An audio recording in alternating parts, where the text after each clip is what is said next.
अगर इस वीडियो से आपको जीवन में फायदा ना मिले तो मैं इस चैनल को डिलीट कर दूंगा। ये मेरी गारंटी है। इस वीडियो में हम आपको बताने वाले हैं 7 चमत्कारी तरीके जो आपके दुख, चिंता, तनाव सब खत्म कर देगा। 7 तरीकों में से 6 नंबर वाला तरीका मिस मत कर देना, क्योंकि वो इन सब तरीकों से गुना ज्यादा फायदेमंद है। आप जीवन में जो चाहते हैं वो सब कुछ आपको मिलेगा, लेकिन वीडियो शुरू करने से पहले एक गारंटी आपको भी देनी पड़ेगी कि इस वीडियो को पूरा जरूर सुनेंगे। तो चलिए वीडियो को शुरू करते हैं। जय श्री राधे कृष्ण। साथियों, आप सभी का स्वागत है न्यू लाइफलाइन यूट्यूब चैनल पर।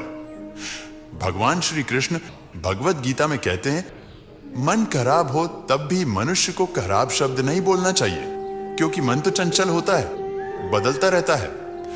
कुछ समय बाद मन तो ठीक हो जाएगा, लेकिन बोले गए शब्द नहीं।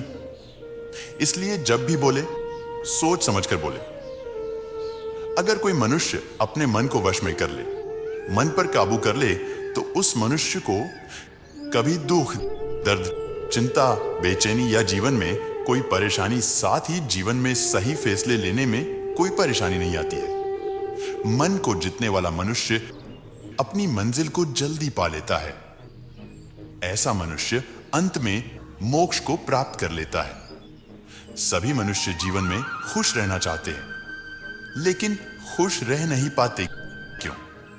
क्योंकि मन हमेशा एक जैसा नहीं रहता।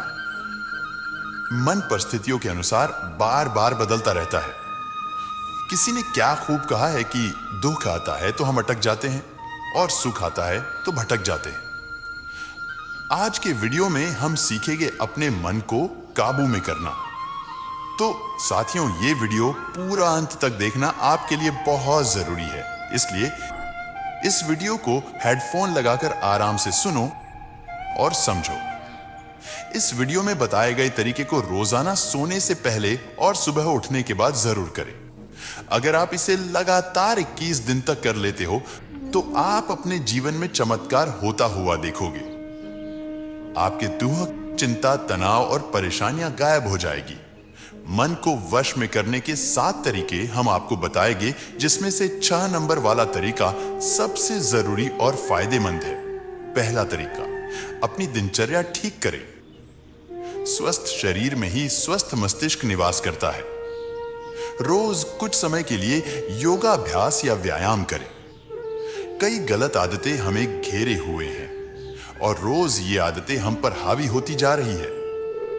अगर इन पर काबू नहीं पाया तो गलत दिनचर्या के कारण हमारा शरीर और मस्तिष्क कई शारीरिक और मानसिक रोगों से हमें घेर लेंगे। मैं कई ऐसे लोगों को देखता हूं जो सुबह 10-11 बजे तक सोते रहते हैं और कहते हैं रात को टाइम पे नींद नहीं आती। देरी से नींद आती है तो सुबह देरी से उठते हैं, देर रात तक फोन यूज करते हैं, मूवी, टीवी सीरियल, अश्लील फिल्म जैसे गेम, रील्स और भी ना जाने कितनी गलत जगह पर अपना टाइम खराब करते हैं। किसी भी चीज की अति बहुत नुकसान देती है, इसलिए ऐसी आदतों पर काबू पाए और इन सब का यूज एक सीमित समय तक ही करें।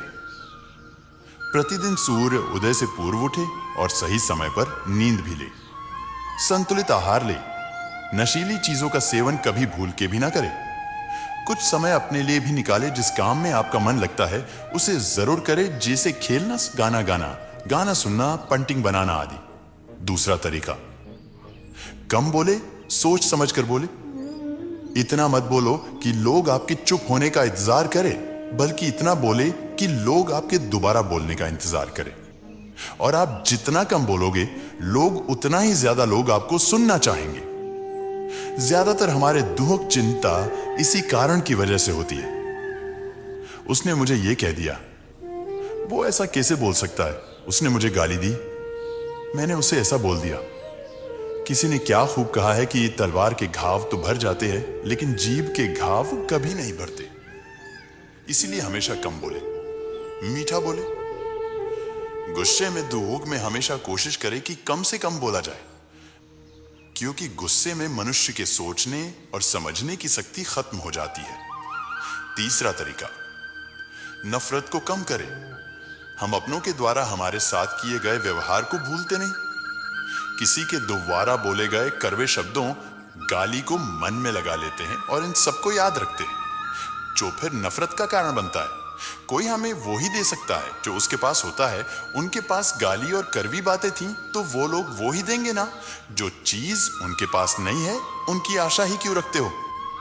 खुद को निर्मल रखो। कोई कुछ कह दे तो खुद को चिंगारी मत बनाओ जो थोड़ी सी हवा से आग पकड़ ले। खुद को भूल की तरह बनाओ। अगर कोई बिखरे तो चारों तरफ खुशबू फैला दे। हर कोई आपके पास आना चाहे ऐसा बनो। जिसने जैसा कहा उसको कहने दो। उसे तुम कुछ मत कहो क्योंकि उसे उसका जवाब वक्त दे देगा। तुम उससे नफरत मत करो, सभी से प्रेम करो, सभी को अपना मानो। भगवान श्री कृष्ण कहते हैं कि मैं हर मनुष्य के अंदर हूं, इसलिए किसी से नफरत करना मतलब भगवान से नफरत करना। बुरी बातों को एक कान से सुनकर दूसरे से निकाल देना ही सबसे अच्छा है। चौथा तरीका, आशा किसी से ना रखे। हम सभी एक दूसरे से आशाएं रखते हैं। मैंने उसके लिए ऐसा किया था, उसे मेरे साथ ऐसा नहीं करना चाहिए था। मैं उसके हर काम आता हूं लेकिन वो मेरा इतना सा काम नहीं कर सकता। हमेशा याद रखे, आशा केवल दो ही लोगों से रखे, एक तो खुद से और दूसरा भगवान से, क्योंकि आपकी सेवा का सही मूल्य भगवान ही दे सकते हैं, कोई मनुष्य नहीं दे सकता। पांचवा तरीका, भगवान पर भरोसा रखें।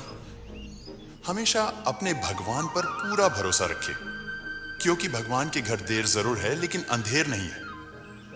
भगवान आपसे इंतजार करवा रहा है, तो सब्र रखिए, क्योंकि वो वक्त आपने पर इतना देगा कि आप संभाल भी नहीं पाओगे। लगातार प्रयास करें, परिश्रम करें, मंजिल जरूर मिलेगी। आज खेती करो और कल सोचते हो फसल क्यों नहीं हुई। इंतजार करना सीखो, सही समय आने पर वो सब कुछ मिलेगा जो आपने मांगा था। कोई धोखा दे, कोई बीच रास्ते में छोड़ दे, कोई आपकी कदर नहीं करता तो घबराए नहीं। उस ऊपर वाले पर भरोसा रखे, वो कर्मों को देखकर सबका हिसाब करता है। हम जो दूसरों को देते हैं वो ही 2 गुना होकर वापस आता है। किसी ने धोखा दिया है तो उसको भी वही मिलेगा। यही कर्मों का नियम है, भगवान का नियम है। अगर आप सही रास्ते पर हो, किसी का बुरा नहीं करते, आपका मन साफ है, मन में किसी भी तरीके का कोई पाप नहीं है, तो आपके साथ बुरा नहीं होगा। आपको वो जरूर मिलेगा जिसके आप हकदार हैं। आपको आपकी सुनहरी मंजिल जरूर मिलेगी। बिना रुके भगवान पर भरोसा रखकर बस चलते जाए। छठा तरीका सबसे जरूरी और फायदेमंद है। रोज सुबह और शाम को ध्यान करें, मेडिटेशन करें। ध्यान मन को मजबूत बनाता है, मन को नियंत्रित करता है। ध्यान सदियों से ऋषि मुनि करते थे। ध्यान के बहुत सारे चमत्कारी फायदे हैं। आज के वीडियो में हम ध्यान करने की विधि को जानेंगे। ध्यान कैसे करते हैं, आइए देखते हैं। शरीर की सारी हरकतों को बंद कर दो, जैसे शरीर का हिलना, देखना, बोलना और सोचना। ध्यान के लिए पहला काम है स्थिति। आप किसी भी तरह बैठ सकते हैं। बैठना आरामदेह होना चाहिए। हम जमीन और कुर्सी पर बैठकर ध्यान कर सकते हैं। ध्यान हम किसी भी जगह कर सकते हैं जहां हम सुखदाई हो। आराम से बैठिए, पैरों को मोड़िए, उंगलियों को फंसाइए। किसी भी मंत्र का उच्चारण नहीं कीजिए। पूरे शरीर को ढीला छोड़ दीजिए।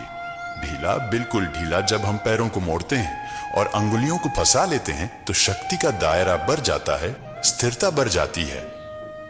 आंखें दिमाग के द्वार है, इसीलिए आंखें बंद होनी चाहिए। मंत्र उच्चारण कोई भी ध्वनियां अंदर की या बाहर की मन की क्रियाएं हैं, इसीलिए इन्हें बंद करना होगा। जब शरीर ढीला छोड़ दिया जाता है, चेतना दूसरे कक्ष में पहुंच जाती है। मन विचारों का समूह है। बहुत से विचार हमारे मन में उभरते रहते हैं। जब विचार आते हैं तो प्रश्न भी उठ जाते हैं। मन और बुद्धि को भावातीत करने के लिए हमें अपनी सांस पर ध्यान देना चाहिए। अपने आप पर ध्यान देना हमारी प्रकृति है। जानबूझकर सांस न लीजिए, जानबूझकर सांस लीजिए, न छोड़िए। सांस लेना या छोड़ना अनायास होना चाहिए। प्राकृतिक सांस पर ध्यान दीजिए। यह इसकी व्याख्या है, यही तरीका है। विचारों का पीछा मत कीजिए। विचार, सवाल उनसे चिपक मत जाइए। विचारों को हटा दीजिए। अपने शरीर के अंगों को महसूस कीजिए। हृदय को महसूस कीजिए। सांस पर पुनः ध्यान दीजिए। प्राकृतिक सांसों पर ध्यान दीजिए। सांसों में खो जाइए। इसके बाद सांसों की गहराई कम होती जाएगी। धीरे धीरे सांस हल्की और छोटी होती जाएगी। मन में किसी भी तरीके का कोई विचार नहीं, कोई चिंता नहीं। आखिर में सांस बहुत छोटी हो जाएगी और चमक का रूप ले लेगी। इस दशा में हर किसी में ना सांस रहेगी ना विचार। वो विचारों से परे हो जाएगा। यह दशा कहलाती है निर्मल स्थिति या बिना विचारों की दशा। यह ध्यान की दशा है। यह वो अवस्था है जब हम पर दिव्य शक्ति की बौछार होने लगती है। हम जितना ज्यादा ध्यान करेंगे उतनी ही ज्यादा दिव्य शक्ति हमें प्राप्त होगी। इस स्थिति में खुद को बांधे रखे शुरुआत में ध्यान का समय कम होगा, लेकिन निरंतर ध्यान करने से आपकी क्षमता और अधिक होती जाएगी। रोज ध्यान करने से दिव्य शक्ति शरीर की शक्ति में प्रवाह करती है। शक्ति से शरीर भरने लगता है। धीरे धीरे मन पर नियंत्रण पा लिया जाता है। निर्मल स्थिति या बिना विचारों की दशा में आपको अत्यधिक खुशी, सुकून और परमात्मा की अनुभूति होगी। आपको जीवन में आने वाली सभी परेशानियों से, चिंता से, तनाव से मुक्ति मिलने लगेगी। सातवां तरीका, मन को संतुष्ट करें। मनुष्य का मन लोभी होता है। एक चीज मिलने पर दूसरी चीज की चाहत रखता है। किसी के पास साइकिल है तो वो भगवान से मांगता है कि हे भगवान बाइक दिला दो। जब बाइक मिल जाती है तो कुछ समय बाद वही मनुष्य सोचता है हे भगवान गाड़ी दिला दो। इसीलिए मनुष्य की लालसा जीवन भर खत्म ही नहीं होती। एक इच्छा पूरी होने के बाद दूसरी अपने आप जन्म ले लेती है। यह क्रम जीवन भर चलता है। अंत तक मनुष्य की लालसा समाप्त नहीं होती है। इसीलिए खुश रहने के लिए सबसे जरूरी है अनावश्यक चीजों की इच्छा ना रखें। अनावश्यक चीजें आपको चिंता और लालच की ओर ले जाती है। इसलिए भगवान बुद्ध ने त्याग को अपनाया और भगवान श्री कृष्ण ने गीता में कहा है कि अपने मन को समझाओ, तुम्हारे मन का परिवर्तन ही तुम्हारे दुखों का अंत है। मनुष्य की इच्छा असीमित है, उसका कोई अंत नहीं है। इन 7 तरीकों को अपने जीवन में अपना कर देखें। इससे आपको लाभ हो तो वापस आकर इस चैनल को सब्सक्राइब करें और वीडियो को लाइक जरूर करें। साथ ही कमेंट में जय श्री कृष्ण जरूर लिखें। जिस दिन आपके सामने कोई समस्या ना आए उस दिन आप यकीन कर सकते हैं कि आप गलत रास्ते पर जा रहे हैं। इस बात से फर्क नहीं पड़ता तुम कितनी गलती करते हो या कितनी धीरे बढ़ रहे हो। उन लोगों से बहुत आगे हो जो कोशिश ही नहीं करते। अगर जीवन में सफलता प्राप्त करनी है तो मेहनत पर विश्वास करो। किस्मत की आजमाइश तो जुए में होती है। दर्द, गम, डर जो भी है बस तेरे अंदर है। खुद के बनाए पिंजरे से निकलकर देख, तू भी एक सिकंदर है। वक्त का काम तो गुजरना है। अच्छा है तो शुक्र करो, बुरा है तो सब्र। सिर्फ पढ़ाई ही आपको सफल नहीं बना सकती।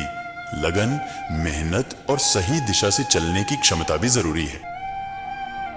अभी तो असली उड़ान बाकी है, परिंदे का इम्तिहान बाकी है। अभी अभी तो लांघा है समुंदर, अभी तो पूरा सामान बाकी है।